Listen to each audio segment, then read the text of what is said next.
I just want to make it clear that South Korea's testing was 11 per 100,000, and we're at 17 per 100,000. So are you going to apologize, Yahoo? That's why you're Yahoo, and nobody knows who the hell you are.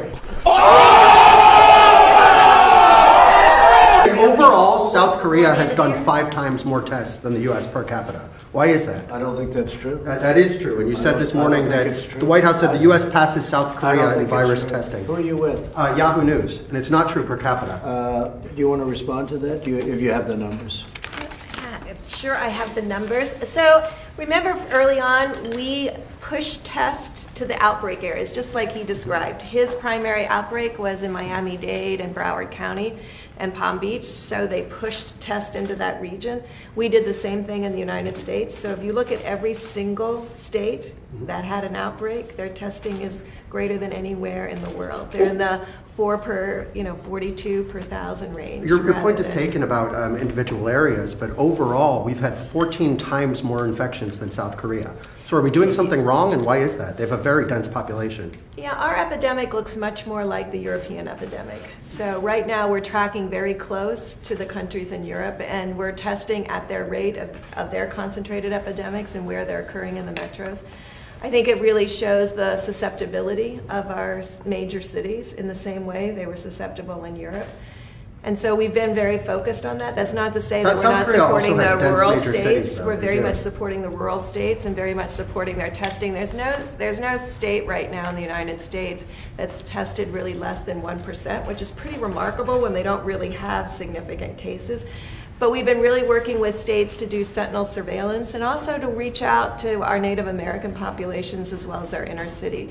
So I think now that we've expanded testing dramatically and CDC has altered the criteria for testing, I think you'll see as governors have unlocked more and more potential in their laboratories. We know that we have more laboratory capacity, and you hear the governors talk about we have capacity and now we have to match things, the resources that you need, the swabs and the extraction media with the capacity.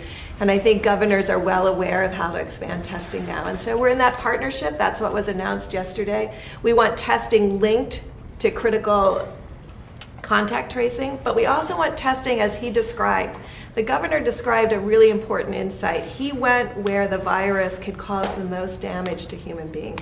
And so he went into the nursing homes to really proactively test. And that's true really also in throughout the country. Yes, and that's true that's why it's in the blueprint. And I think some of the press didn't hear how much we were emphasizing the asymptomatic testing. We believe that's a critical part of this. So you can't approach this like you've just traditionally approached flu. And you have to be more innovative. And we've been in really a strong partnership with the governors, and I think that's why the blueprint was so important, because it talked about symptomatic testing and asymptomatic testing to protect the most vulnerable individuals. And you can see what it did with the nursing home fatality rates. I just want to make it clear that South Korea's testing was 11 per 100,000, and we're at 17 per 100,000. So are you going to apologize, Yahoo? That's why you're Yahoo, and nobody knows who the hell you are. Go ahead, let's go. Based on the numbers Jeff. I've seen, that's why nobody knows who you are, including me. Go ahead. Mr. President, just check it again.